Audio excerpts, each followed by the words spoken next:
real time, and I don't even know if you know this, but there has been a rocket attack tonight on the U.S. Embassy in Baghdad. It believes it was not the Iranians, but Iranian-backed militias. They hit the embassy. We know, according to U.S. officials, there were no fatalities. We don't know yet whether or not there were any casualties. But again, a rocket attack on the U.S. Embassy in Baghdad by Iranian-backed militias.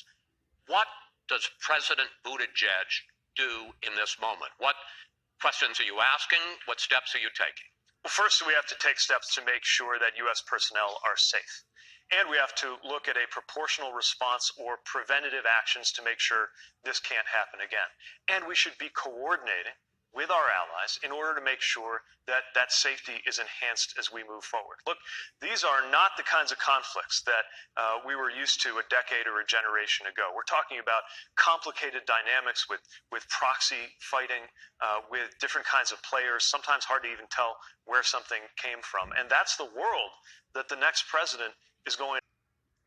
As some of the parts of Mexico are seeing some violence, it just is not getting talked about, it's not getting reported. But you can see that it's getting bad in terms of how the people are reacting. And in Guerrero, one of the poorest and most violent parts of Mexico, we have the youth joining the ranks of the militia, where they are training them on basketball courts from ages 5 to 15 to learn how to shoot these rifles.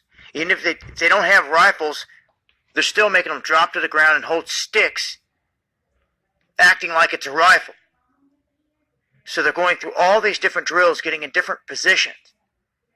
And they're training the youth because they say they have no other option. They're saying it's so bad in this region that over 600 people locally came together to form a militia.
Ian, we're seeing reports of relentless rain and flooding in Brazil.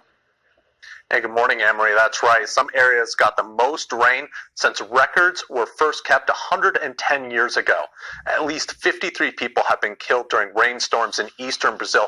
Many were buried in landslides or washed away in floods over the weekend. Rescue crews are still searching the thick mud and surrounding area for 17 missing people. The devastation is widespread with damaged houses, downed trees and power lines, as well as overflowing rivers and collapsed bridges. More than 2,500 people were evacuated from their homes. The torrential rain started to ease off on Sunday after dumping more than 7 inches.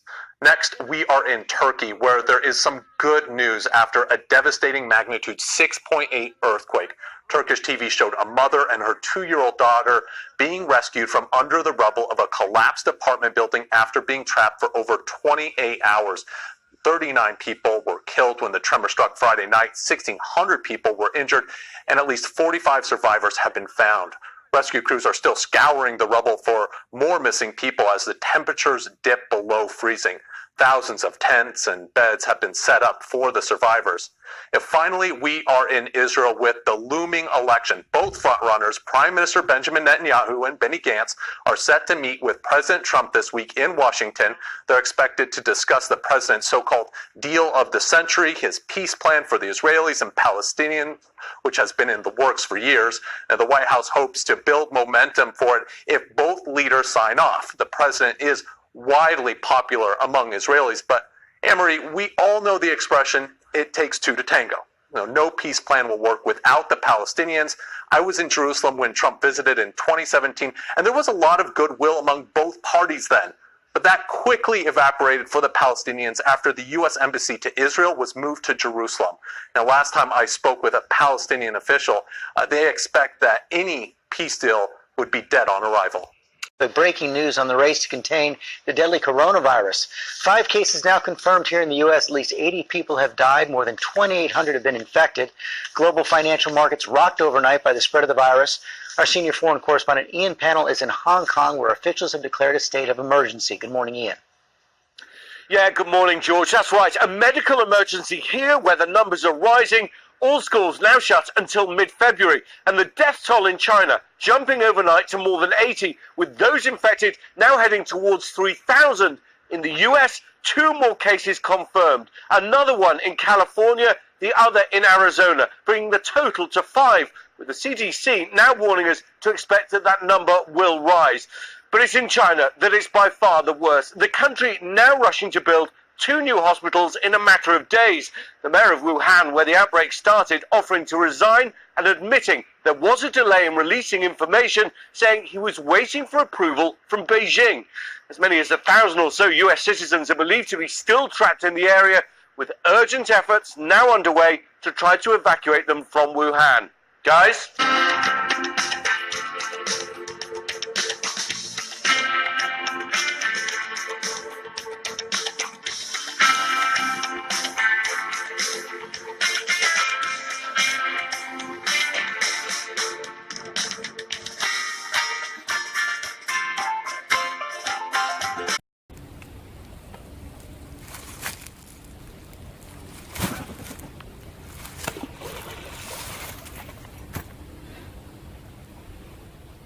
Ex-revolutionary brothers and sisters, it is I, your fearless leader, King X. And I told you that all of this was going to happen. Only a few of you have believed me. Now I want the whole world to believe me. And Trump, are you still calling me a prophet of doom? Because I have seen no prophets of doom that I have said any lies have come out of the King X mouth. None whatsoever. But I see 75 to 78% of lies coming out of all you government's mouths. Now, I asked you, ex-revolution, who do you believe? The king who has told no lies? Or the governments that, well, constantly lie? You see all of this? It's beautiful, right? I mean, this is just one little part of this giant world. One part of the giant world that we are in. And it's beautiful. I've caught massive bass out of this pond. Massive. Yeah. Well, the governments keep on treating our planet the way they're doing, stripping it of all of its natural resources, and even unnatural resources. You may ask yourself what that is. Well, I'll let you Google it. All of this is going to be gone if you, the ex-revolution, do not stand up and take it back. Take it. You know that you can. You have numbers. Numbers are what matter. We matter. We all matter. I'm not saying governments don't matter. I'm just saying governments should change their ways. That's all I'm saying. Change your ways. Because this is your planet too. This is all of our planets. All of ours. But it's going to be gone if you don't stop what you're doing. And you know that. You know it. You're not stupid. You know. All of you.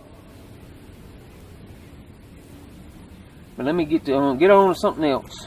The coronavirus. That has been scaring people all across the land, all across the world. And for good reason. You should be afraid of it. The coronavirus is going to mutate. Mark the words. There's the date of this video right there. Mark the words, it's going to mutate. Once it does, the scientists are going to rename it from the coronavirus to Disease X. If you don't know what Disease X is, I'll let you Google that too. Go Google it.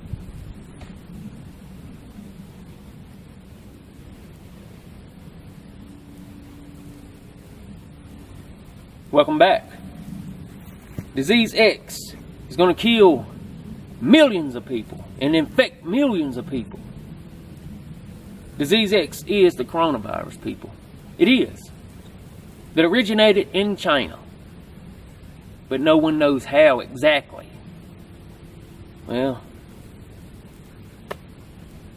if I were you, I would start wearing a mask and maybe a full suit. You know?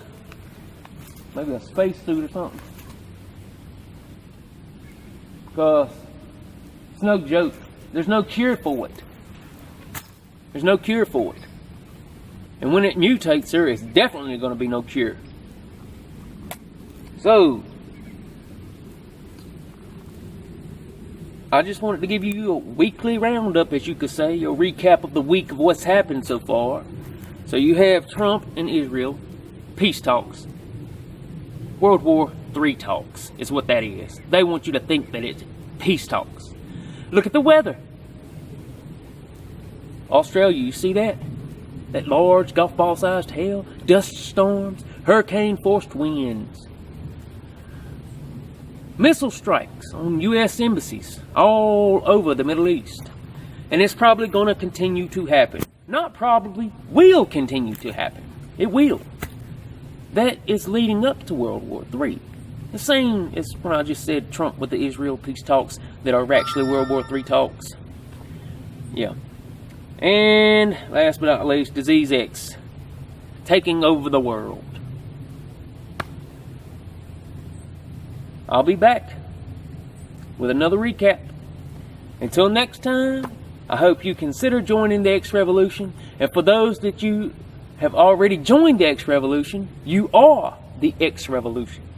I'm your fearless leader, King X, and I bid you, you do. You do.